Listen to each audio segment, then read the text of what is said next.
again, a lot of these things I didn't realize at the time, but in retrospect, and now that I see things online all the time, and they ask like CEOs or really successful people, it's like, what is kind of like one of the number one advice that you can give to someone? But they will say is like, if you can find a mentor. And I just now, as you were saying it, I was like, man, I didn't realize that that's kind of what was happening with the relationship between me and my cousin, who was a little older and had experience. I was like, that's what that was. Like, he was my mentor. And I think that's why I got a lot from it, because if it was...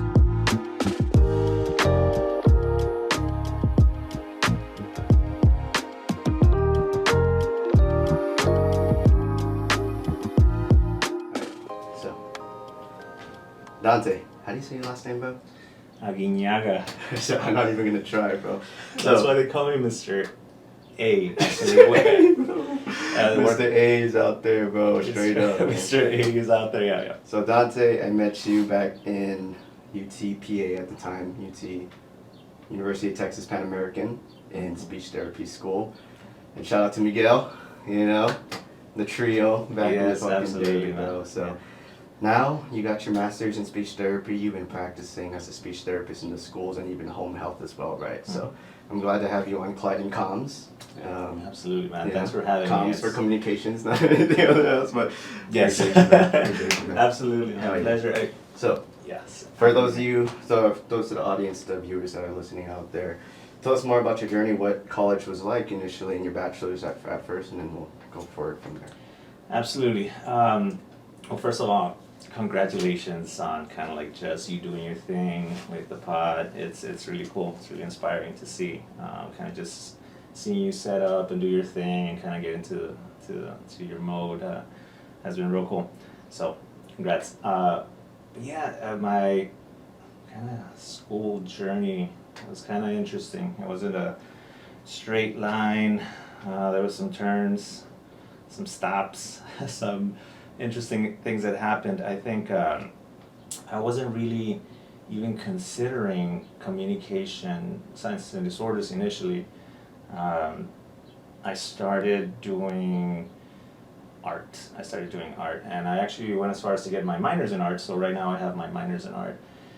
And it was only through social media that I had seen some of my friends kind of post about the communication science. Microphones. This is probably gonna help. Yeah, you probably hear us. It's all good. I love it. Yeah. So you're minor in art, right? Okay, yes. Continue. So initially it wasn't. I didn't even. It took me a while to get into school. I'm gonna start from the beginning. All right, let's go. So I was born, right? Father, man, mother. Yes, right. No, I think. But I really do think it's interesting because certainly I think coming from kind of like a small town where I was from, I think I kind of had an idea that I wanted to do something with myself, but nothing super concrete or nothing super, anything that I was super sold on. And then I finish high school. I move out to Edinburgh, and I'm there with my cousin, really close cousin. Shout out to him, Joey Mata. And at some point, I think I just realized like, okay, it's time for me now to go to school. And I don't know that I felt prepared before that. I think I felt that I wanted to grow a bit as a person, maybe experience more things as a person. And I just didn't feel like it was a time to go right after high school. So it actually took me a few years before I said, okay, I'm ready to go to school now. So in high school, I wasn't the best academically. I did fine, right? But I wasn't really academically driven per se. So I kind of did my thing and got by. And then when I went to college, I started at community college, actually. It was STC. And I started doing really well. Like it kind of came easy to me at that point.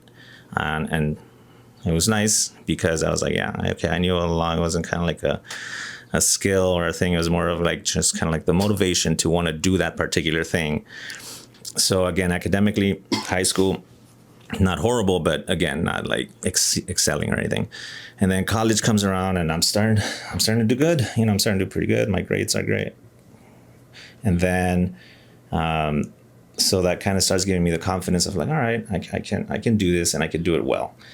And I think there was a couple of classes that I think really helped with my confidence. I think it was like English and history. I had really good teachers, and they demanded quality from you.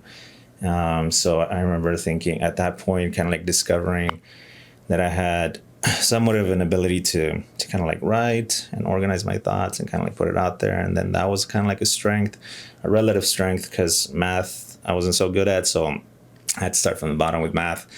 And I took like a remedial math. And so then, but again, I'm kind of getting confidence of like, I can do this college thing, and I can do it well. And then, so eventually I transfer over to UTPA, where I'm now, I had started kind of like looking into the art field, and that was kind of like my passion.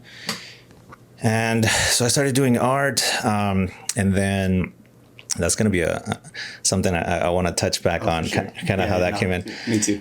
Yeah. But, so then I start doing the art thing, and I always felt like I was all right at it when it came to what they were asking for you from the classroom, but I felt like I was at my best, and I loved doing it when I wanted to do it for the reasons that I wanted to do it, not because there was like necessarily like a deadline or a project, although those are all kind of like beneficial to kind of like really hone your skills and all that sort of stuff. But I started thinking like, is it the sort of thing where I want to do this for a living, kind of like have to sell my art to live off of that? Seems like you could burn out pretty quick doing something like that, doing portraits or landscapes or something for a living. I was like, oh man, and you hear stories about the struggling artists and things like that. And I don't come from a lot of money. I don't come from money. And so I was like, okay, I love art. I don't want to be kind of like a struggling artist. I'm decent enough to where I like what I do. I don't know that I want to do it for a job. So then that's kind of when I started thinking about different things.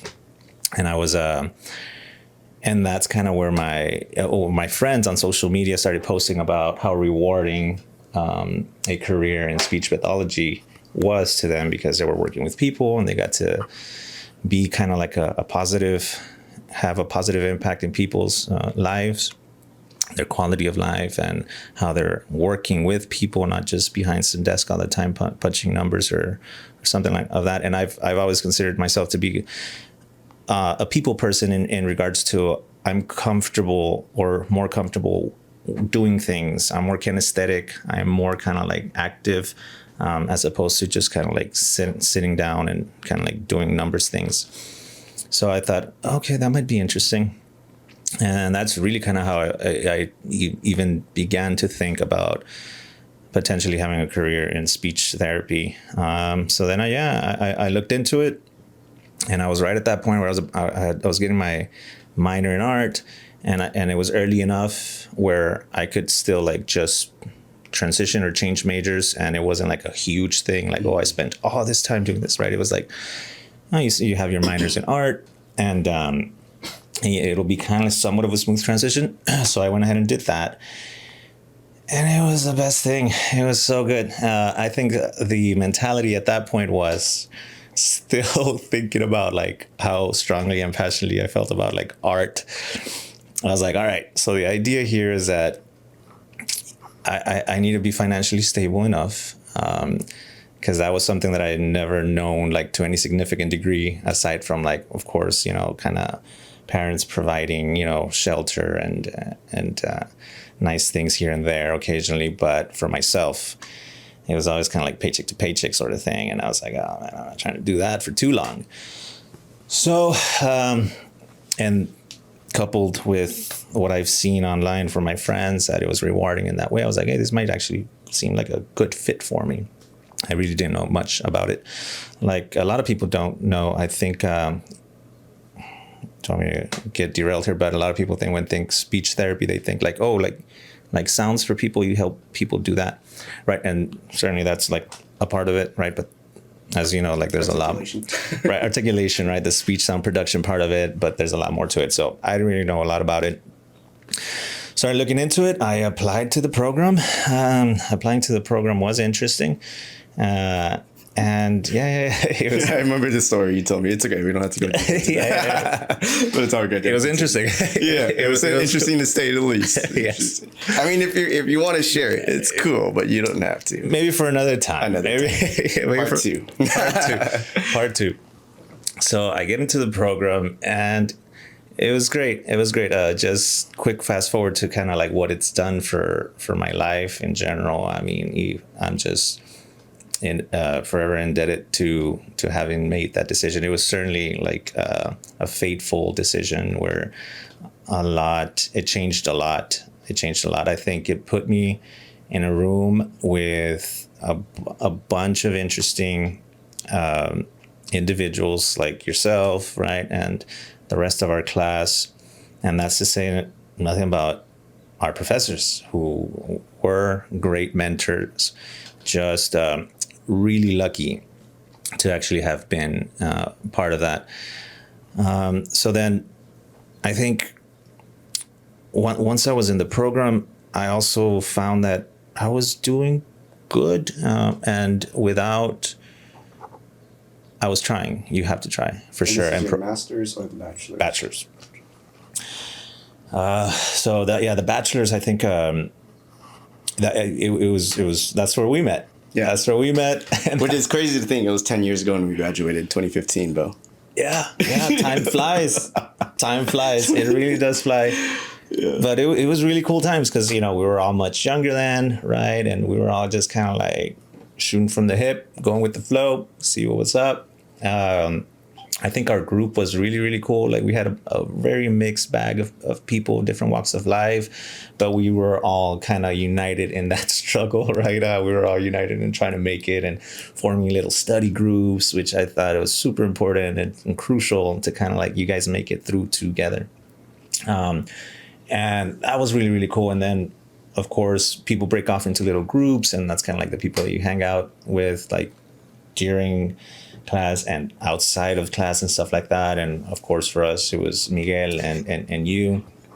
And the only guys, aside from like Ricky and Enyo. Yeah, Ricky and Enyo. Yeah. And they did their own thing, right? I think Enyo was significantly older than us, I think, and he had kind of like his own thing going on. He even had already a doctorate, but it was somewhere in Brazil or something. Yeah. He was a professor. He had Enyo, cool dude, man. Enyo, I think he had published a children's book in Brazil at that point. Amazing. He was out here, really cool dude, really interesting dude. Last I heard, I think he was in like Houston or something like that. So shout out to him too. He was real cool. So it was 5 guys in there. Yeah, total. 5 guys in a sea of women in a room full of like 40 people or so. 40 something, bro. All our professors were female as well. Yeah. So I think it was aside from Dr. Wong, but Dr. Wong eventually. Yeah, you're right. Dr. Wong, man, he was cool too. Yeah. I think we quickly kind of just like the 3 of us were like, how's it going? What's up? That's because I was hanging out with like Marissa, Andrea, Elizabeth. And then I was like, hey, there's guys over here. They can kind of relate more to my masculine energy. Well, I think there's a little bit of kind of like getting, you stepping into the waters initially. None of us knew each other, exactly, right? So it's you still kind of don't know. We all got our own thing going on. I got my own personal life. You got yours. So there was a little bit of that feeling out. You're friendly to people and you go up to people. I think Miguel was really good about breaking the ice. You know what I mean? Just kind of real down to earth, just kind of like cut through the crap sort of thing. Just kind of like, how's it going? I don't know if you remember the first day in class. And this is where I learned don't judge a book by its cover. Sure. Miguel was sitting there anxious as hell, like, do I belong here, bro? But shout out to Miguel, man. Like one of the most intelligent people I know. And I don't know if you remember that. If we had the same feeling. I was like, is he in the right class? I don't know that I remember that too specifically, but I do remember like just when meeting him because he's a veteran. He had been through it. He had life experience. At that point he was married and had kids too. And he wasn't too far from our age. I think, I'm not sure exactly, but I imagine that he's probably like maybe a couple years older than me. Maybe he's 4 or 5 older than me. I'm 32, so he's probably 37, 38. And I know you're about the same age. I just turned 39. Oh, nice. Yeah, and I think so. He might be like a year or two older than me tops, right? So it's like right there. But he had like all this like life experience again, like being a veteran, married, having kids at that time, and it was just really. And you're right. So then I think somewhere in my mind, I did see kind of like that dynamic of like, oh man, you know, here's like fucking Miguel, you know what I mean, in a sea of like young, for the most part, young female students, you know what I mean, very new to life, very still like some of them fresh out of high school, going straight into college. And then here's Miguel, who has kind of like been through it, you know, it's kind of like experience and stuff like that. And then he came, you know, I don't remember exactly, but, you know, we kind of like just kind of came together there, and it was kind of easy. It was kind of organic. You know, we just started kind of like shooting the shit, and next thing you know, we're friends, and we're hanging out, and we're talking about all sorts of things. And they certainly became, I know for Miguel and me too, like I still keep in touch with him. Like I still kind of like check in, and he checks in, and you know, life happens. It's hard to keep up with your family sometimes. like sometimes like I'll go long periods of times, and I was like, man, I haven't talked to my brother.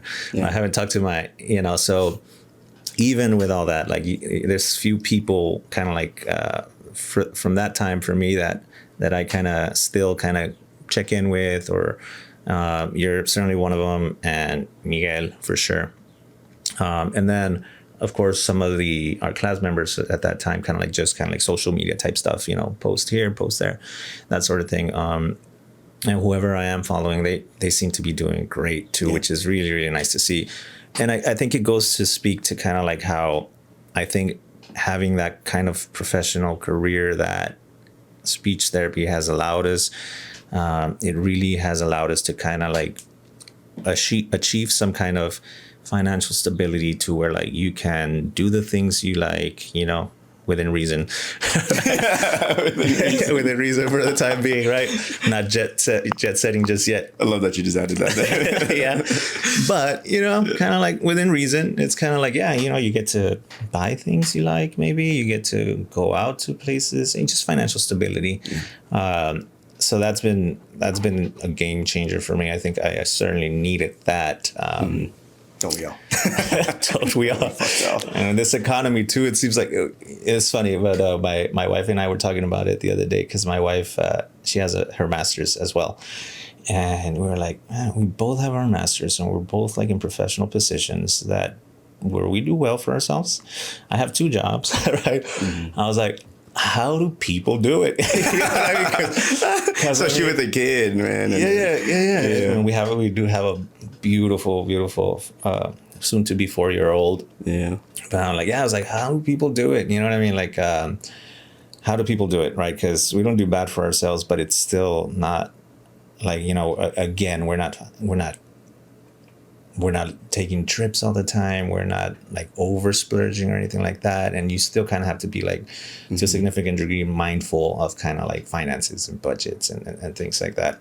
So my heart goes out to, for sure, like just people in general out there, like working hard, difficult jobs, long hours, and just kind of like really struggling to make ends meet, man.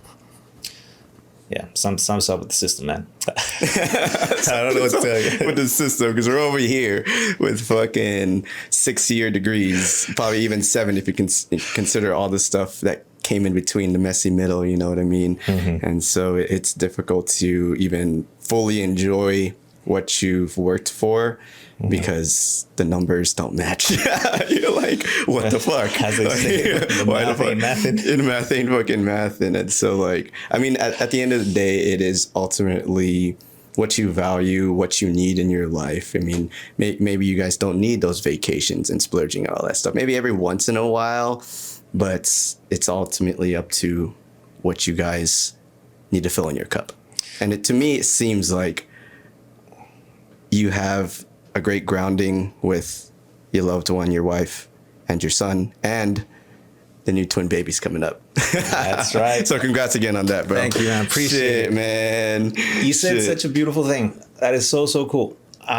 I've felt like that, and I'm so glad you brought it up, because I might have just missed it right now, but I'm so glad you brought it up. It's what you value. And I remember for the longest time, I always had this phrase in my head, and it was when I was still like in undergrad. I was still doing my college degree. It was very early on. And I remember I would think, I had heard this expression or this something from somebody where the idea was that someone with a roof and shelter, or shelter and like food, right? And you don't have to worry about your basic stressors in that regard. Roof over your head, food, and just like your family. You could feel as rich as a millionaire, or someone with millions or perhaps even billions in their bank account, because it's not the millions or the billions. That doesn't guarantee you that you're going to be fulfilled, feel like you have purpose, feel like you have that purpose in your life. And that I remember I was telling myself, that is important. You have to be good at peace and in love with your life and what you're doing and what you have, kind of like in that gratitude just catapults you to like, hey, you could be as happy as anybody on earth, because it's how you feel. So I'm really glad you brought that up, because I think that's super, super important, especially nowadays where it seems like, hey, if I just make a little more, I'll be happy then. Or if I just make a little more, then I'm going to feel this or that. And I think one of the things that art and passion and all that did for me was exactly that I think I felt that I had found things that I could value that could immediately like make me feel like I was the richest man already, without having, again, kind of like the financial, the financial aspect locked in just yet. So I'm really glad you mentioned that. I think that's super, super, super important. And I think that will forever be true. With that said, you certainly do like, there is that baseline that you need to reach, which is like, because if you don't know where your next meal is coming from, you don't have shelter, then, oh man, it's really hard to just feel like to get there. But if you have your shelter, your food, and the right things in your heart and your mind, and the right attitude, you're rich. You're rich already there. So exactly. Yeah. Because going back to your point of like, oh, once I get this, then I'll be happy. Once I do this, I'll get happy, whether that be a degree, whether that be more finances or whatever it is. Mm-hmm. Sometimes we forget about the fact of the things that we have now in the present. Mm-hmm. Like for me, I still have my parents, still have a roof over my head, still able to travel and walk literally and have this podcast with you and provide good advice, hopefully, to the audience listening out there. And we forget that, man. And you made a good point on gratitude. Like that's the best way to kind of get us back into the present, opposed to thinking ahead of time and forgetting like what's there, just keeping our eye on the goal, which is great to have goals. Don't get me wrong, but you don't want to start neglecting all the things you have in your life that are important, whether that be your son, whether it be your wife or friends and family, so that's the greatest thing. And so also being grateful for those things as well. And then being in the present moment, what you said was art brings those two things to your life, right? Yeah. So, and if you can find that, highly recommend everyone to try and find that, to have something that makes you get in that mode of like, oh yeah, bro, this is it. And it doesn't even have to have a goal attached to or anything. You're just in the fucking moment, in the flow, going back to Bruce Lee's be water, exactly. You want to flow with it, man. And so that's great. I'm glad you found that in art with your family, with everything else that you got going in your life. And so let's go back to that topic of art, because I know you mentioned you want to get back to it. So discuss more. Let's talk about whatever you want to talk about art. I know something sparked there when you mentioned it. Sure. Art. I think art is a way of life, and I think a lot of people don't recognize it or might not consider themselves as artists, but it's how you do things. It could be cooking a meal for your family. It could be being there for your family. It could be doing your job well. It's kind of how you go about things. That so in a way, the way you dress, right? You consider aesthetics, the way you talk, the way you kind of you work on yourself. Like all of it is a work of art in that sense. So I think I think that's really a nice way to think about that. I think for me, it really kind of started with music, and I think it was my cousin. I've always had like music in my life growing up. My uncles used to have like bands, and they used to go around town and play weddings and quinceañeras and parks and stuff like that. And my cousin and my brother, who are a little older than me, then they got kind of brought in by my uncles, and I was a little younger. So then they got brought in, and there was always like instruments.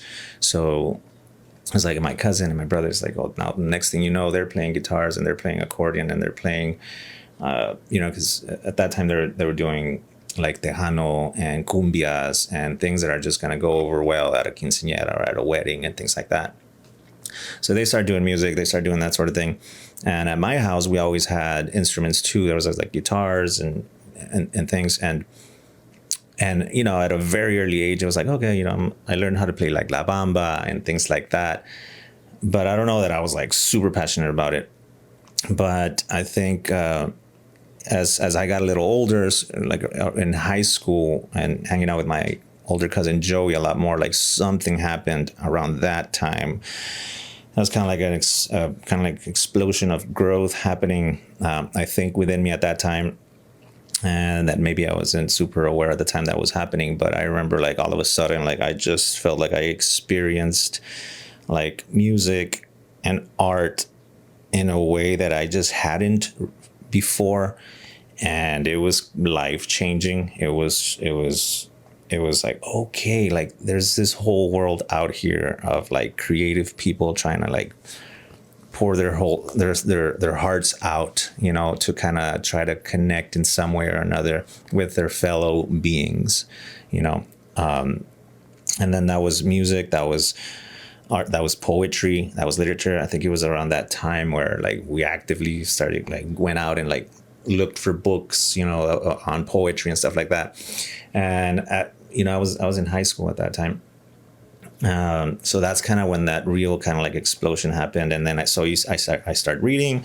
Fortunately, like my mom was a big reader as well. She had some interesting books on her shelf, and she was pretty insightful too. She was, I've always considered her to be pretty wise and a warrior woman of sorts. And so that was cool. That was there, and I started to really get into it. Start reading.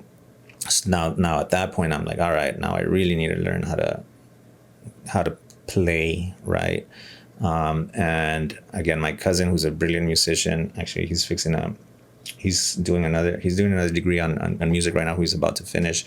Shout out to him, Joey Mata. I think if it wasn't for that dude, certainly this wouldn't have happened in this way for sure. So a huge debt of gratitude to that dude. But so at that time, he starts taking me under his wing and really starts kind of like showing me the foundation to making music, which I think is super important. It wasn't just like learn this song, learn that song. It was more of like, here's how music works. Like, this is a key, these are the different keys, then these are the chords, and these are the scales, and no matter what, you'll never be out of tune because it's music theory, right? And I mean, certainly kind of like breaking it down in digestible sort of ways that I could understand at that time, because he was much more advanced with all that.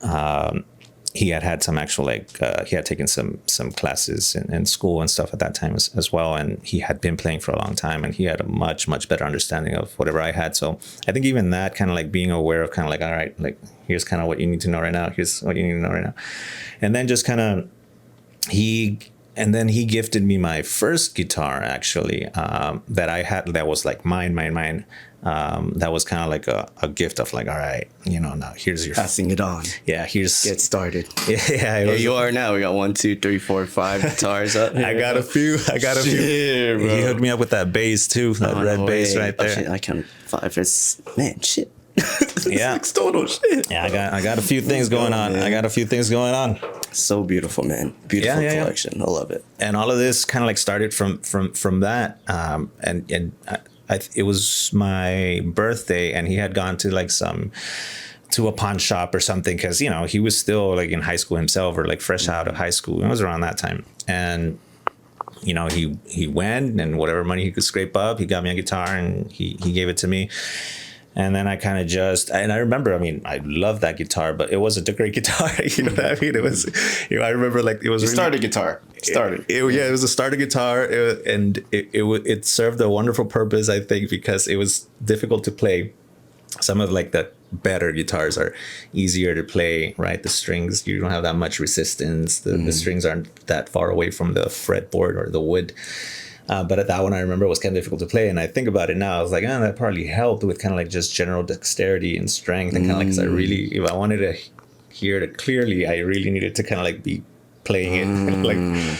But so, yeah, I think that really kind of just changed everything. And then slowly but surely, I just kind of like really started making more and more sense about it. But I think it provided me with that you were mentioning, kind of like, if you have something that fills your cup, it doesn't really matter that you don't have like all the material riches, because I felt like I was onto something. I felt like, oh man, I'm getting better at it too. You know what I mean? And everybody has a voice. I was kind of like real inspired at that time, where I was like, I can do something. And really, honestly, all I wanted to do was do something good enough for me. I was the only audience. And even to this day, when I do anything, like, I'm the only audience in my head. Like it's for me. And eventually I'll share it or stuff like that. But I just kind of felt like it was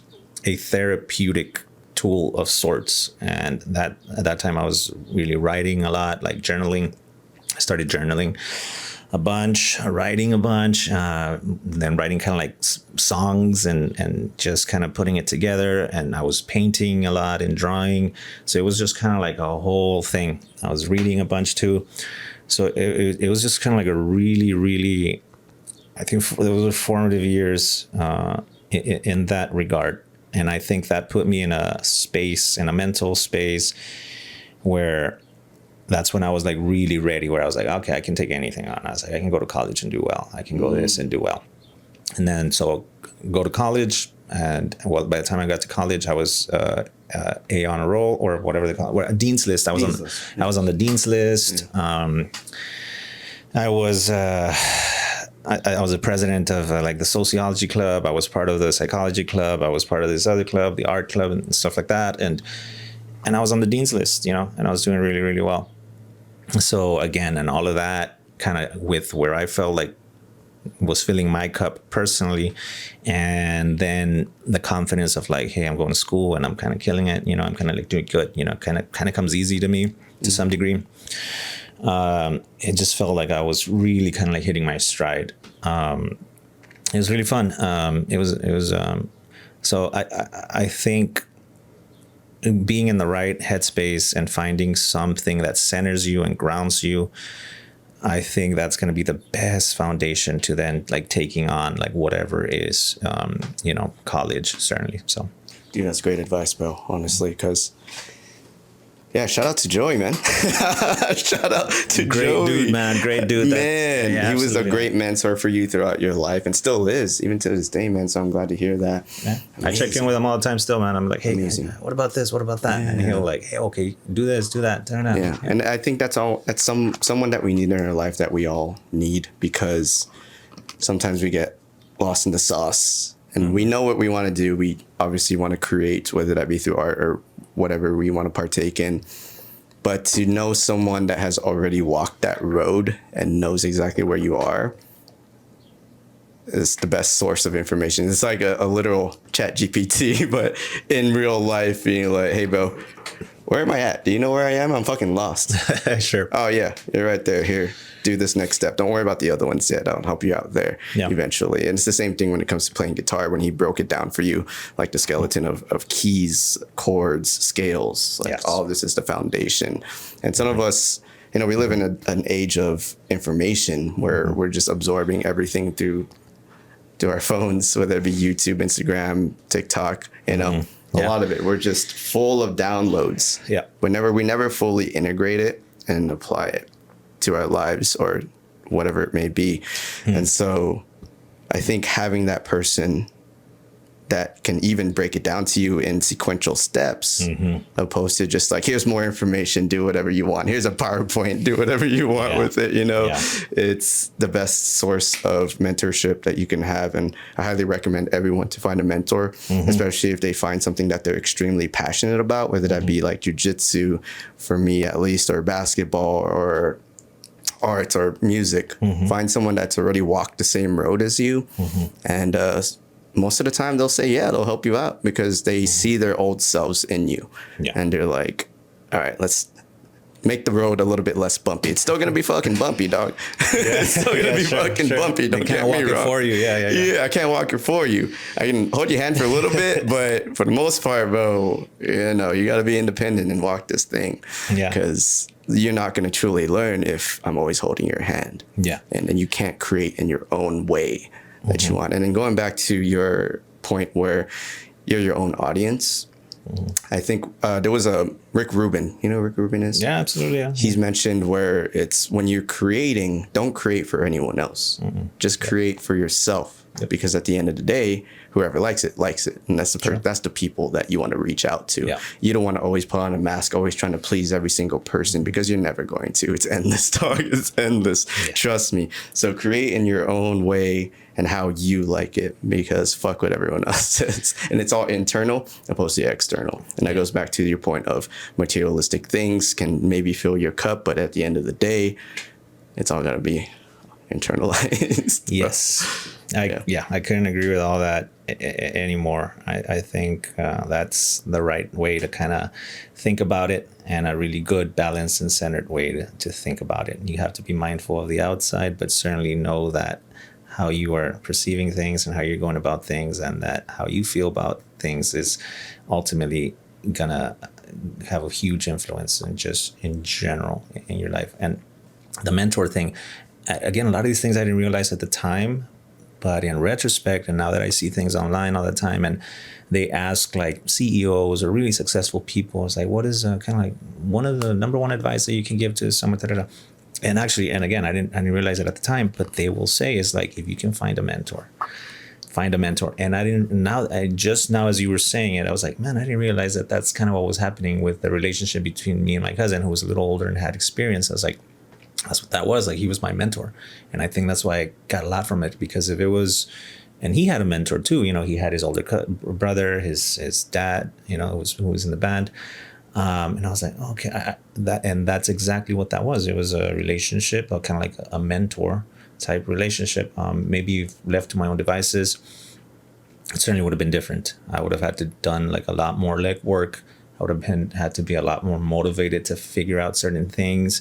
It certainly would have taken me a lot longer. You know, it certainly would have, I wouldn't have the understanding that I have now if it wasn't because of that. So I think, again, I think I was just kind of like in the moment realizing it, like, that's actually what was happening. You know, it was like, yeah, he was my mentor, you know? Literally, as you were telling me, I was like, oh, this guy showed you art, and then he showed you this, and then he showed you this. I'm like, what the fuck? That's what's up, man. So shout out to Joey, man. Shout out. So, and of course your mom as well, you know, all those people that have helped you along this path and whatnot. So that's beautiful, man. It's fucking beautiful. Yeah, so, it is. Again, just to stay in the gratitude part of it. You know how they say that you really value your health kind of when you fall ill or something like that. That's when you're like, oh man, I really love, you kind of like get to appreciate it that much more, like when you're not sick. I think it's worthwhile to try to stay in that gratitude mindset as often as you can. I don't know if you knew or not, but to this day, I don't know exactly what I had, but It's an autoimmune disorder. I didn't know. Yeah, and it was bad, man. I mean, I thought I had, what is it? Fibromyalgia, I think was it, or something like arthritis. It was inflammation of the joints, every joint in my body, the soles of my feet. I couldn't lift my arm. I couldn't play guitar. There was a lot going on. And this was years back, and it kind of started happening towards the end of grad school. And I think I know the culprit. I don't know. I had a dog at that time, and I would let him get a little too close to my face and lick me. I don't know. One day I just kind of woke up and I was feeling like a little tense and kind of like, and then it just got worse. Oh shit. Yeah. So then there was a time where I got really, really down on myself, just because of how much pain I was in, like day in and day out, even through the night. Like there was no rest. Like at night I would sleep and then I'd wake up with like shooting pains, like in my shoulders, or, and I couldn't sleep on a certain side. And then when I would wake up, I'd have to like almost like warm up a bit. And it was visibly swollen. I could see the joints, my joints just being swollen. And, then my knees, I had to kind of like warm that up. And then I'd have to, like, when I'd step on the ground, I'd feel the soles of my feet, and it was just bad. And then at that point, I remember I would envy just the ability to walk normally, to be without pain, which I had known, and I was like, dude, how much do we take that for granted? What I wouldn't give to walk or just feel normal again. Yeah. And I remember thinking like, and I've never been like a complainer. So, I didn't really complain to anybody, but I was in horrible pain. And I remember thinking like, just to give like someone a taste, not so that they could feel pain, but so that they could understand kind of like what I was dealing with at that time. I was like, if I could give like someone my feeling, like 2-3 seconds, they would go like, dude, what the fuck? Like, that's what the fuck you're feeling like all the time. I'd be like, yeah, it was bad. It was bad. Like I said, I couldn't like raise my arms, anything, man. It was, if I had to, I remember I would pump gas to put pressure on it was just bad. And I was I was feeling pretty bad about that. So I got on the internet and I just started doing all sorts of research. And I finally went to the doctor, right? And they were like, yeah, it's kind of like an autoimmune disorder thing. Your levels came up high for this, that, and the other. So then I scheduled an appointment with a specialist. And I was set to go see that specialist. But from what I understood, there was only like a few ways that they treated things that were similar to what I was experiencing. And it was going to essentially kind of require some kind of steroid shot or something, like monthly or every 3 months or something like that, right? And of course, super pricey, right? But again, I was like, this is hellish, you know what I mean? Like, I can't, no. So it was around that time I was on the internet, and my goodness, man. And to anybody suffering from any pain like that, joint, just autoimmune, maybe, just in general, inflammation of the joints, which is typical for like fibromyalgia and arthritis and things like that. I found this beautiful, beautiful, beautiful YouTube video that frankly saved my life in a lot of ways. It saved my life, man. It gave me like a new lease on life. Like they said, like I got to be back, like just normal, like absolutely zero pain again. And it was because a natural supplement. I found this guy, and I remember I went back after it worked for me. I went back and I left a comment on there just to say like my testimonial, like, this worked for me as well. Thank you. You know what I mean? Just, it was this man and his wife, and they were experiencing kind of like similar things that I was experiencing. And they said that all that they were taking was moringa. Moringa. You can find moringa anywhere now. Yeah. In the last couple of years, it's kind of like had a huge surge in popularity, like as a superfood, just super nutrient dense, man. And now you can find it anywhere. It was harder to find then. But moringa, and I remember telling myself, I already had my appointment with like the specialist and stuff like that, and there was kind of like a last ditch effort to do something that wouldn't require like steroid shots, you know what I mean? Which I never liked the idea of kind of like having to like be medicating in that sense. And then I went ahead and started doing it, and I was gonna do it. I was like, I'm gonna do it with high fidelity. I'm gonna make sure that I'm following the protocol and that I'm doing it exactly. I mean, all it really was I ordered the exact same moringa that guy was taking. I was like, all right, it's this organic whatever moringa, dude. It was like $8 or $10 or something like on Amazon, and the servings on it is like you buy one of those that costs you like $7 or $10, I remember, and it'll last you like, it might last you a year. It's ridiculous. It's like it's that cheap, and that good. So then I started taking it. So at this point, I'm still working, right? I have to go to school. I'm in that horrible pain that I've been telling you about. And I'm just having to drag myself out of bed, and I have to put on a good face, you know, because my job, you know, is I deal with people, you know what I mean? So I can't be there with, you know, looking all sad and all like in pain or whatever. So I was like, so I started taking, before I got the moringa, I was taking, I think it was like a leave for arthritic pain or something like, or maybe a leave extra something, but I think it was a leave. And I had to take like a few, I was making sure not to take, you know, because again, like long-term or prolonged use of something like that, I was very aware that that's just going to do so much damage to your liver and your kidneys and all that. I forget which one it is. I don't know. Right. To your organs, basically. It's just not good.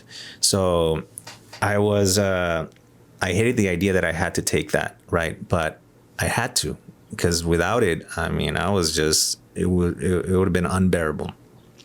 So it would do enough to where I was able to function with more ease, but I was still very much in pain. Like I was still in pain. It wasn't making the pain go away. No. I was still very much in pain. It just made it manageable. So I would take it in the morning, I take it in the afternoon, and I take it at night. I just had to. And I did that for a little bit, and then the moringa comes in. And I started taking the moringa. I ordered capsules online, so I was making my own capsules. You know, just with the powder, because it's in a powder form. I started making my own capsules. Kind of saved up a few, and then all right, 2 in the morning and 2 in the evening. That's it. It's really not a lot. 2 in the morning, 2 in the evening, 2 in the morning, 2 in the evening.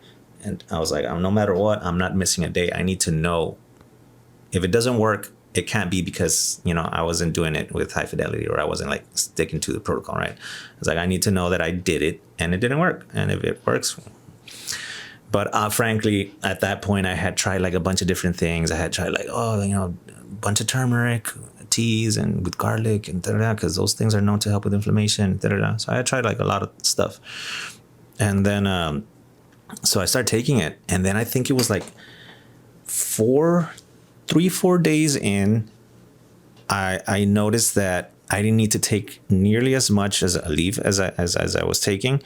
I was like 3-4 days in, and I was like, all right. And then like a week and a half, 2 weeks and a half, I was no longer taking a leave, and this was helping more. The pain wasn't gone, but I no longer needed a leave, and I was feeling a lot better, and I was really encouraged by how well it had been working for me. So I was like, okay. 2, 3, 4 weeks come and go. By the time it's been like a month, I'm feeling really good. I'm still in pain, but nowhere near where I was at. I'm like, all right, I'm being kind of like becoming more and more hopeful. I'm like, okay, this is good. By the time 2 months come around, 2, 3, by the time 3 months come around, 0 pain. I feel like I can do cartwheels. I feel like I can exercise. I can do strenuous work. I can do anything again. And I just couldn't believe it. I didn't go back to the specialist. Right. And I was just like, okay, let me see. I mean, if it comes back, then we'll see. And then I just started taking it every day. Again, doing my capsules, taking it every day. It never came back. It never came back. Till this day, I still take moringa. I take it every morning. Now I don't do the capsules because it's a lot of work, and I just got used to the taste, and the taste is pretty bad. But I'll just take like a little scoop, a tiny little scoop. No, you know, it has to be just a little scoop. Just throw it in my mouth, wash it down with some water, and I'm good. And again, even if you don't have pain, people take moringa as a superfood because it's nutrient dense. Like you can see kind of like the side by sides of other superfoods online and stuff like that, and you just see like how nutrient dense moringa is. It's like, oh, it's like really a superfood. So yeah, I think if anybody could benefit from that or has experienced like any sort of pain that is similar to that or something like that, I mean, clearly I can't guarantee that it will work, but at the very least, I can tell you that it worked for me, and it literally saved my life because it's just no way to live. You know, you can't really move, you can't really do stuff. Like I just felt like I was just, yeah. Dude, So I had no idea about all of that. And that started because of grad school? You like increased stress? It just all of a sudden you started feeling... I think I was letting my dog lick my face too much. Oh, you probably caught like maybe like a viral thing and then it triggered... Maybe. Yeah. I don't know. I really don't know. But at that time, I remember like it was like right around that time. Like I never really allowed it to happen to any significant degree. And there was like a week or so or two, maybe where I was like, all right, okay, you're getting too happy with this, right? But I knew that I had been letting her kind of like kiss me and lick me around my mouth. Mm-hmm. And then now that I see online, like just how many, things dogs can carry and pass on to humans, stuff like that, I was like, I doubted it was me. Now you're like, bro, just get the fuck away from my face. Yeah. So don't let your dogs dig your face, probably. Some people just... Yeah. Oh, man. Apparently, like it's more common than you think where people will pick up something. For sure, apparently it might be pretty common like for people pick up parasites and things like that. But no doubt. And in worst cases, like people end up like losing limbs and like noses and stuff like that. I've seen. Rough. But yeah, I don't know if that's what happened. Yeah. But in my brain, I felt like I could make a connection between the two. So yeah, moringa, man. Moringa was another lifesaver. Insane. Going straight to HEB and trying to find it. It's so good. It's super nutrient dense, man. It's real. I know my dad started taking that as well because he has like type 2 diabetes or something, but a while back, and for the most part, it's helped him, I guess. Mm-hmm. Yeah. But he's a little older now, so it's starting to kind of take effect and everything. However, I do have a friend of mine. She's in her 40s, I believe, or about to be 40 as well. And she is currently going through like a lot of autoimmune stuff. It's not exactly like yours, like joints and everything. I forget exactly what she mentioned, but it really just makes her really sick. Like it's been going on for a while. And I know some of it may be attributed due to stress levels. That's what the doctors have been telling her. She's been going constantly to the doctors, and they're like, lower down your stress. You can take this med. I'm going to see a specialist, exactly like the story you were saying, and Western medicine that has its uses, and so does Eastern medicine. I was talking to you don't know her, my old occupational therapy student friend, Jenna, yesterday, and she was mentioning how sometimes it can be too much of the extreme of Eastern and it can be too much of Western. So you got to find that good balance of in between. But yeah, going back to my friend, I'm definitely going to recommend it to her. I'll be like, hey, you tried this before? We'll see how it works. Yeah. If something works for you, you want to share that. Yeah, exactly. And I share it whenever I can too. I'm glad I got to share it here today. Yeah, I know. I'm glad it came up. I brought it up to this older lady who I worked with a few years back, and she was taking a lot of medication for like arthritis as well. And so then I was like, I need to tell her, right? So I started telling her, I was like, hey, you know what? Like I was in such horrible pain that I couldn't tell her all of it, right? Just kind of like just really, really painting a good picture of like how bad it was for me and how good I was now, right? I could do cartwheels, all that. And I told her about moringa, and I don't think she was understanding what I was telling her, because she tells me, she's like, oh, but that's just masking the pain and the kind of like the deterioration of the joints, all of that. It's still kind of happening. And I was like, okay. I was like, I think you're misunderstanding me. I didn't tell her like that in those words, I remember, but I remember telling her, I was like, okay, this is not what that is. This is not a painkiller. Like, I'm not masking the pain. I'm no longer inflamed, you know, like, cause you know, as you know, like you have a headache or you have something, pain because you rolled your ankle or something, you take pain medication and it's not healing your ankle, or it's literally masking the pain, you know, the pain receptors in your brain and all of that. So it's not helping. That's what she was thinking I was talking about. Like, oh, I found a pain medication, right, that has been doing wonders for me. So this is not what that is. It's not a pain medicine. That's why it took about 2-3 months to take full effect. Exactly. Yeah. Because it's not a pain medication. It wasn't like, boom, I'm gonna pop this thing and then I'm like, no pain. Instant. Yeah. So it's not a pain medication. It's just kind of like, I think it just has really good antioxidants and kind of like antitoxic things and super nutrient dense that your body just kind of really vibes with it. I think what sparked that thought in you of moringa was when we were talking about gratitude, you know, like being grateful of your day, like being grateful for what you have right now, because you can walk and then the next day you can't walk and you're boom. But I'm glad that sparked that, because now I have something I can go and try it out. And my friend who's going through autoimmune stuff at the moment as well, definitely gonna text her as soon as we're done with this. Like, hey, try it out. Give it a shot. Can't hurt. It can't hurt. Exactly. Right? It's super cheap. You can find it anywhere. It can't hurt. Exactly. Right. And I think when people try new things to try and solve their problems, they think that'll be like instant, like that lady mentioned.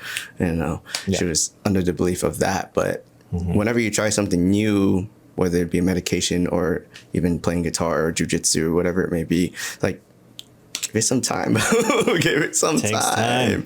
You know, like when you mentioned earlier, you didn't go straight into college. You're like, let me just chill out for a little bit. And then once I start dipping my toes and build that confidence and start seeing it, like, oh, I really can do this. Oh, this really is working for me. I can be a master at this. And then look at you now, you know, like all these years of just putting it in. And a lot of people get stuck in the mindset of like, of fear. First off, they're in the state of fear, like, it's probably not going to work. Nothing has worked for me in the past, and they're in that belief system. So it really begins and stems with that, just shifting your beliefs of keep trying stuff, man. Like, growth mindset. Don't have a static mindset or a fixed mindset that things never work for you. You know, you never really truly know until you give it a shot, and be consistent with it and give it, you know, some time to associate itself or integrate itself into your body and your systems.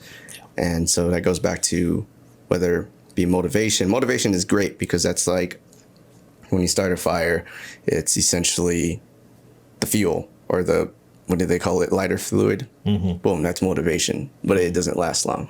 There it comes to discipline and consistency, where that's where the benefits of something, sticking out something, will maintain the benefits of whatever it is that you want to accomplish. So, I mean, you know, I like to go back to philosophical shit. That's a good analogy, man, because it's a lot of inspirational moments begin with a huge flame and spark, right? And then if you don't create like habits around it to keep that fire going, those embers going, then it might just fizzle out. Right. And a lot of people do. They'll like, I'm really inspired to do this, you know, this thing that could change my life for the better, right? Whether it's health, whether it's professional, personal relationships. And you have that inspiration, right? Everybody has that 3 a.m. in the morning, like inspiration, right? Like it's a meme at this point where it's like, I'm super inspired to do this thing like at 2 a.m. And the next day you're just kind of like, I'm not going to do all that. You're like, what the fuck was I thinking? I don't know. Yeah. So it is a bit like that, man. It's kind of like recognizing those inspirational moments and how much they kind of like mean to you, and they mean that much to you for some reason, because they're almost like you're like in the jungle. I don't know where I heard this expression, but it's like you're in the jungle and you see a flare that's kind of like in the right direction of where you want to go, but you're still in the jungle with a machete, all right? You're still in the jungle, and you still gotta make your way there, right? So you see like these things of where you would like to go and what you would like to accomplish, but you're still in that jungle, and you still got to find your way and make your way towards the light, right? That's it, bro. That's it, man. Amazing, bro. I do want to ask you this one question. I don't know if you've already discussed a lot of different struggles that had, or adversity, moments of adversity that have made you stronger and everything, but looking back and reflecting on your life, not even just college, but in general, what was like the one moment that kind of really brought you down to your lowest level, but you gained a lot of insight from that moment and applied it to your life. And I'm grateful for that struggle. Okay. All right. It may have been the arthritis one. It could be something else. But as vulnerable as you want to be, you don't have to share every single detail if you're not vulnerable. No, absolutely, man.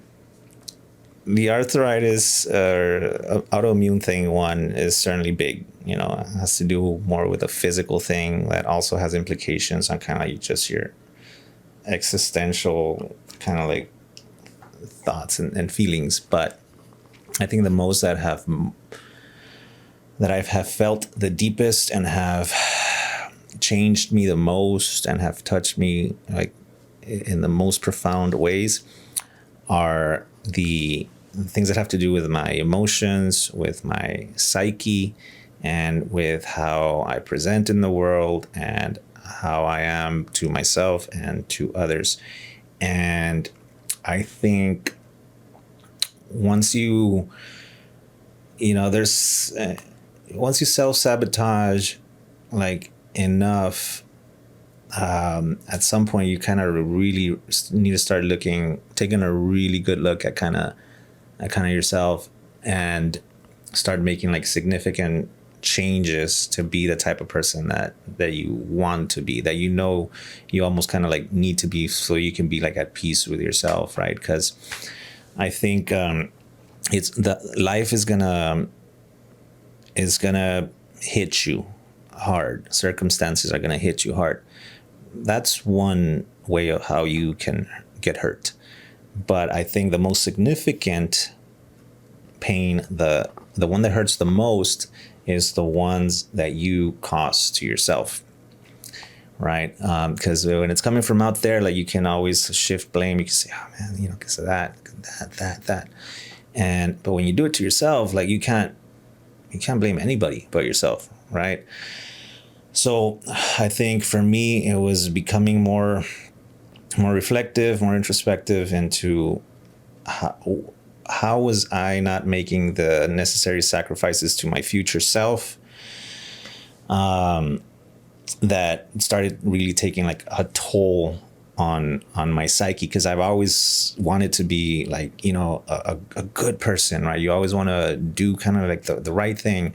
And, we're a human and we don't always do those things. And then you start realizing like, oh man, I'm kind of self-sabotaging a bit. You know what I mean? I should have been doing that a little more, I should have kept with that, whether it was like, I should be taking my health into consideration a little bit more. I should be taking my creative endeavors, with a little bit more seriousness, right? I'm letting too much things like just slip away, right? I mean, I'm not making the most of my time. I'm doom scrolling too much. So then these are the things that to some degree, like you have the most control over. And when you fail to kind of like meet your expectations, like it's all right to give yourself grace and all that sort of stuff.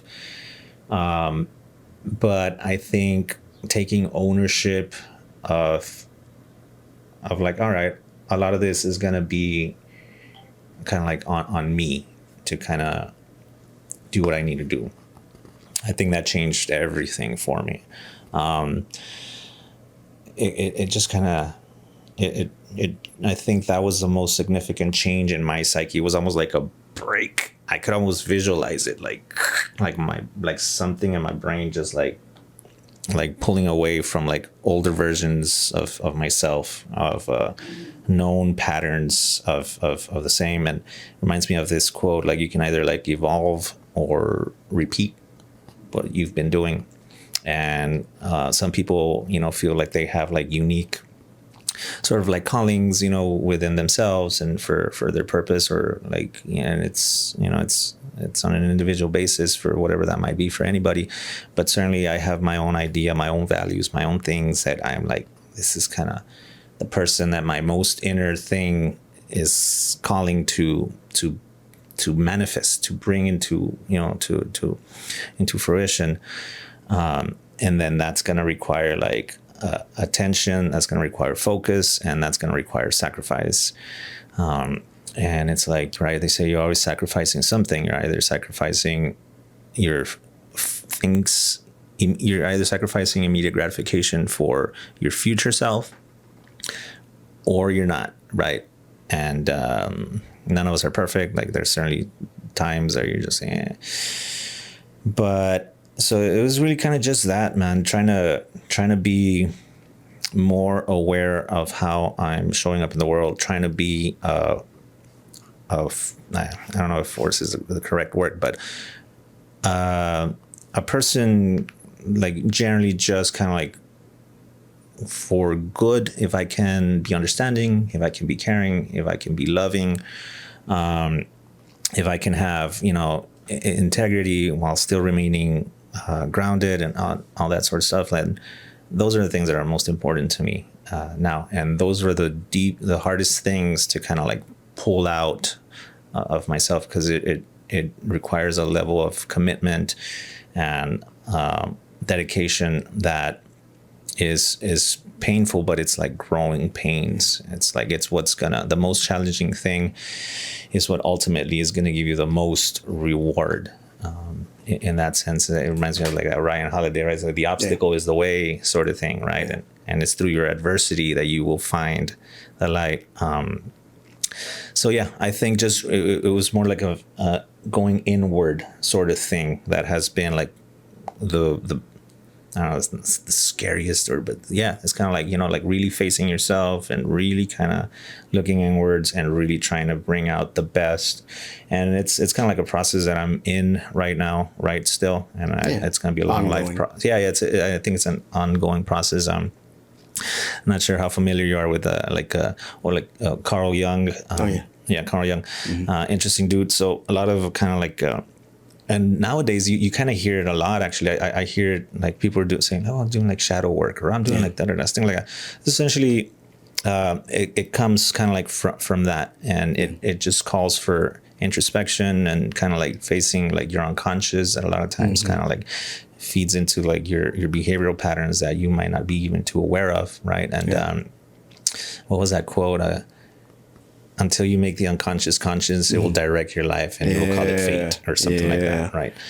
Love that. Yeah. So it's just kind of like becoming more aware of yourself, of your triggers, of your strengths, of your weaknesses, and having a better understanding of all that, so that you can kind of like move forward, like aware and not just being led by your, again, like kind of like your unconscious sort of like behaviors and desires and this and that, right? So that sort of thing. And yeah, it's a lifelong process, but I think that has been the most challenging, but also the most fruitful thing that I feel I've been able to do in that regard. That was beautiful, bro. I'm getting messages. It's all good, right? Man, that was beautifully said, man. And again, I'm super proud of how far you've come along your journey. I know we met recently back in January, maybe like 4 months ago, and I already felt and was in that presence that you were feeling at peace, like you had inner peace. Yeah. Talking about your wife, talking about your kid, your home, your future plans and everything. And I was just like, fuck yeah, bro. That's it right there, man. I feel it, bro. I feel it. And I still feel it to this day, even right now. Yeah. Like everything you mentioned has like brought you to this moment in life. If I can just add to what you're saying real quick, because I think it's key to what you just said. You use the word peace.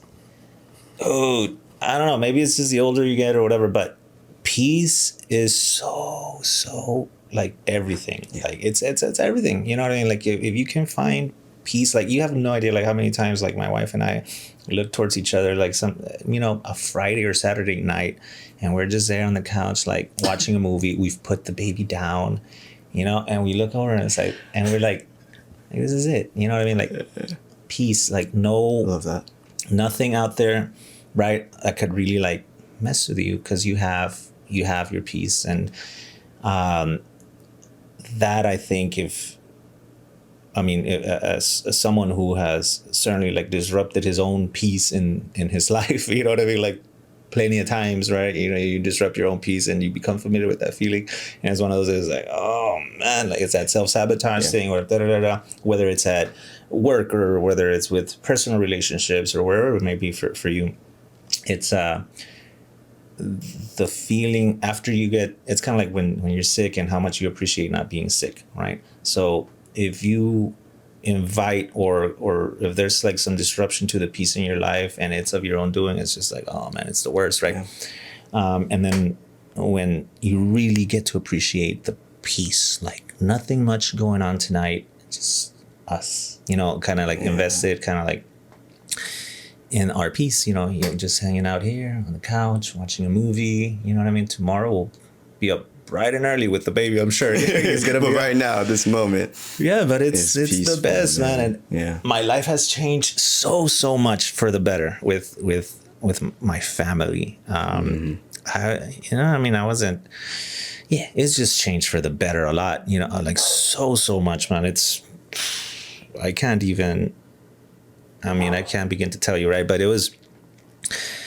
I guess when I was younger, I was very, very fortunate. I've been very, very fortunate. I had a very lively social life when I was in the Valley too. Like a lot of my friends were artists and musicians. So I was always at a show or I was always doing something, going somewhere. Every weekend there were shows and I was always there. We're always hanging out. We're always drinking. We were always staying up late. We were always, that went on for a while.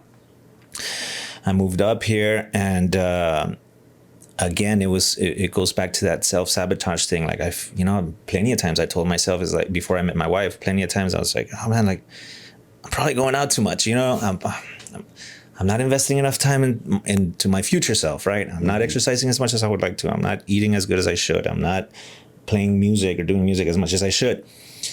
But the pull of like already kind of like carved in neural pathways, that behavioral things that have been reinforced, and and it's just that dopamine hit.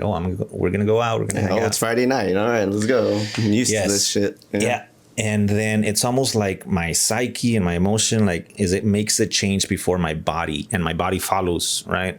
So there was a bit of that where like I think I started feeling it and knowing it that I can't keep doing this for too long, right? It's not sustainable.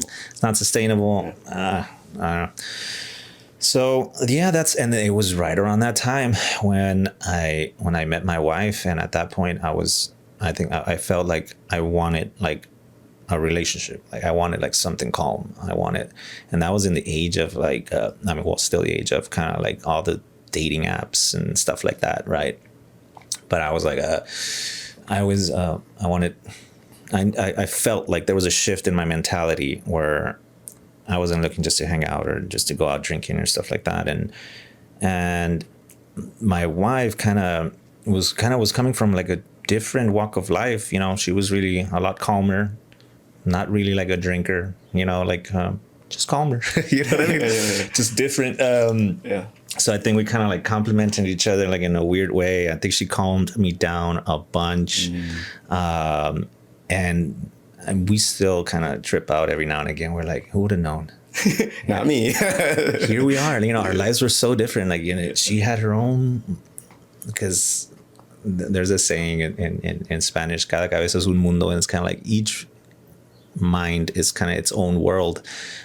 So here she is with her own world, her own thing, and here am I, chaotic and wild and all this sort of stuff too. And then we just kind of like collided, and it was like a whole thing. It took a while for us to kind of like really kind of like get it all together, but it worked. And I would have never guessed that this was, our kid is months before.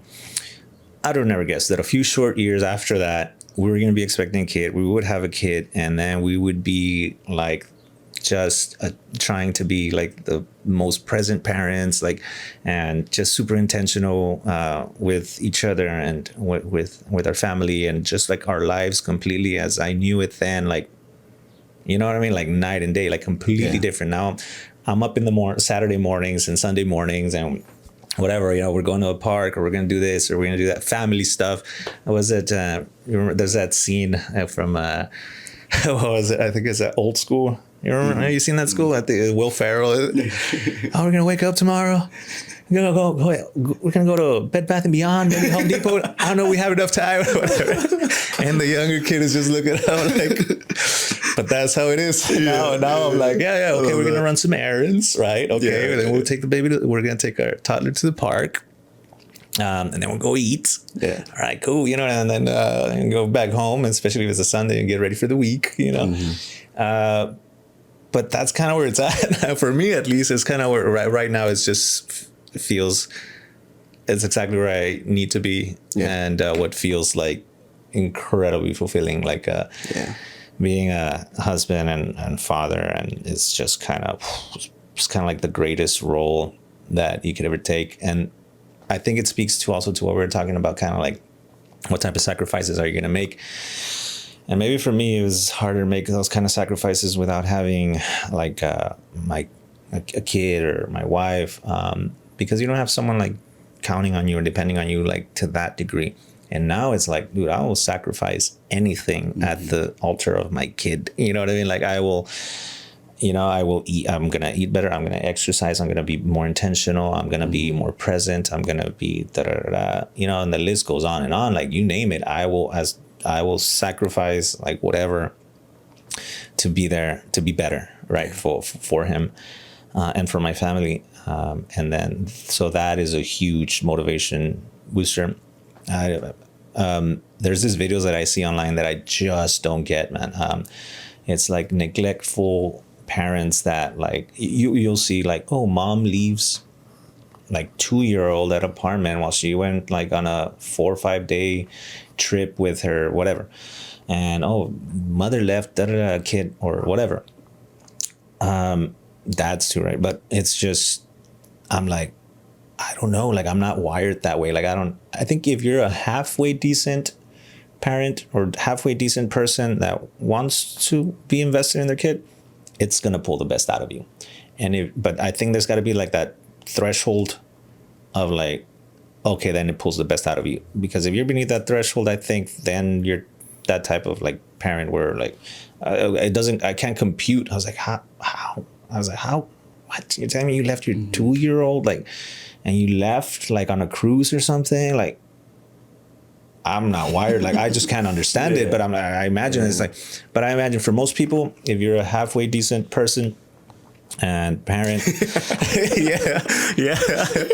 decent. Even then, it's like it's common sense, dog. Don't be leaving your 2-year-old alone when you go on a fucking 5-day cruise. Come on. Well, apparently it happens more often it's not all that rare. So I think if you're like halfway decent, it's just gonna pull the best out of you, and before you know it, like you're doing things that you're just like, you realize like, oh man, I had much more in me, and this role has like demanded so much of me that it kind of like is turning me into the best version of myself. Because right now it's like you got to be really selective with your time. You got to be like, for me, it's like, okay, I got to get really good at time management, right? Like, okay, because I mean, having a wife, having a kid, working 2 jobs, it almost feels like already there's not enough time during the day, right?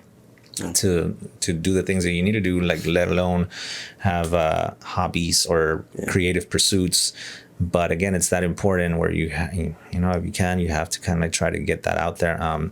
So it just made me, you know, so I don't have time to waste my time. You know what I mean? Like it's just like what matters? Okay, my family, my creative endeavors, my jobs, you know, and then I kind of, so it's just kind of like you kind of like really narrow your focus into what matters most. And then like if you really start pouring into that, then it just kind of like starts just growing and growing and growing. And I think that's kind of where I'm at now. And it's been great, man. It's been great. It's fucking beautiful, bro. Yeah. So happy for you, man. Thanks, man. Behind you, man, I just realized "be here now" is the quote there. No, I don't, but we're talking about being present and everything. Yes. Go ahead, tell me, where is it from? It's actually from Baba Ram Dass. Ram Dass. It's he was, I mean, other people kind of named him like a guru. I don't know that he adopted that title for himself, but he was like, he came from the 60s and 70s, and he was like one of the very early like retreat type guys, where his actual name is Richard Alpert. And this came from a quote from a book, that his book is called Be Here Now. Him and another professor, I think I want to say one of those Ivy League universities, man, maybe like Harvard or Stanford or something like that. I don't know. But they started doing like experiments like with won't get too much into it, but they started doing kind of like, because they were like, I think their respective fields were like psychology and kind of like had like life-changing things happen. And then he kind of like really turned a corner and just kind of like became much more interested in like Eastern philosophy and just kind of like presentness. And he had like this quote, love, serve, remember. It was kind of like trying to like more like a mantra to hold yourself in, to kind of to love, serve, and remember, you know what I mean? Kind of like as important things to kind of like live by, like remember that you are that which is it, you know what I mean? Like the universe itself, like unfolding, right? Serve, kind of like you live to serve sort of thing. So love, serve, remember. But so that's from his book, Be Here Now. And it's kind of like that thing, and I have it there because it's like you got to remind yourself to be like present in the moment and grateful as well. Really interesting dude, Ram Dass. Fuck yeah, dude. Yeah. I'm going to look it up. I want that. Be Here Now, moringa. You can see I'm leaving with today. Yeah. Gratitude as well. So in the talks of gratitude, let's I'm going to ask you 3 questions. So what's one thing you're super grateful for in the past? What's something you're super grateful now in the present? And what's something that you're going to be grateful for in the future? Okay. In the past, I am grateful for sure the people that made it possible for me to kind of like be alive and breathing and have shelter and food and some level of caring. So my family, for sure. On my personal level, I would say I'm glad I was kinda adventurous at heart, like in spirit. I think I've been like very curious, and I think that's led me down some very interesting paths. I think I've been like, I had like a very kind of like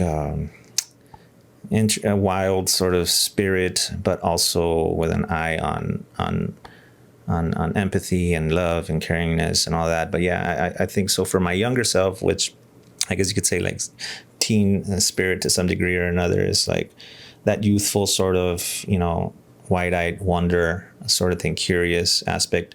I think I had that, and I think I owe a lot to that spirit in me. So yeah, I think I'm certainly grateful for my family and for having that sort of, I think, energy kind of growing up in my youth.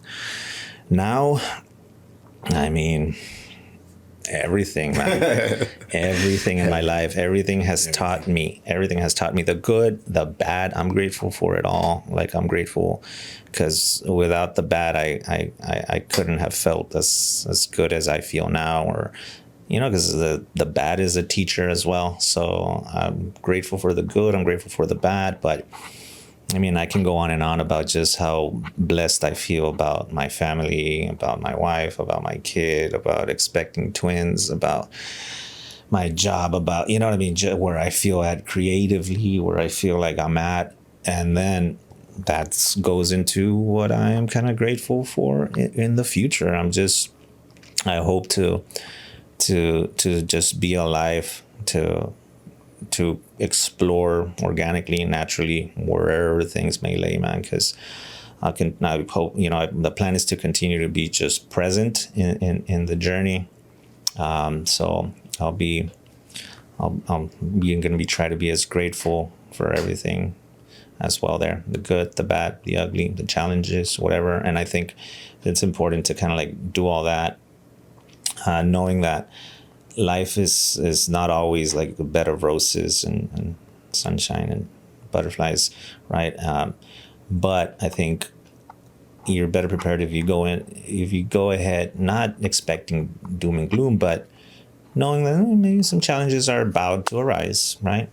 But knowing that you are resourceful, knowing that if you can always try to see a silver lining and align yourself like with what positive thing could come out of this, what can I learn from this, what can help me grow from this, then even like challenges, can end up being very beneficial. So I hope to still have that sort of kind of like mentality and that sort of energy about me. But yeah, I'm grateful for being, really grateful for being, really grateful for my family, my friends, my life in general. It's just, I don't know, I feel like you caught me at a really, really great place in my life, man. It's just like, just blissed out on like how great things are. I love it, bro. I'm happy for you. That's fucked, bro. Straight up. Yeah. Last question.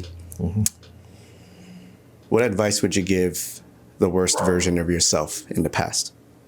Okay. What advice? Like the worst version of myself in the past, yeah. Woo, that's a good one. Like if I was your worst version right now sitting in front of you, what would you tell yourself? The worst version of myself is, I think it would maybe go back to what that Ram Dass quote, kind of like love, serve, remember. I think if you keep those things and quite at heart, you know, maybe it doesn't let you stray too far off the path, right? Remember, you're here to kind of like love, to serve others, and remember that you're kind of like part of that, which is it. And I think also it kind of ties into this other quote that I saw, and I'm not gonna say it verbatim because I really don't know it, but it really struck me. A shout out to my friend, actually, Alexis. I saw it. He made a post. It was that a tree doesn't eat its own fruit, a river doesn't drink its own water, the flower doesn't like smell its own scent, right? And it goes on and on. It says like living for others is a rule of nature, right? And I think that's where a lot of times we get trapped in things where we live more for ourselves than to like serve, right? And you can get into really sticky situations that way. And I just thought, I was like, oh man, that's a really interesting way of seeing that. It's like, yeah, like, you know, everything in nature kind of like, nothing is an island, everything is connected. And so like, yeah, like the tree doesn't eat its own fruit, the river doesn't drink its own water. Like that's a rule of nature that things live kind of like community and for something else.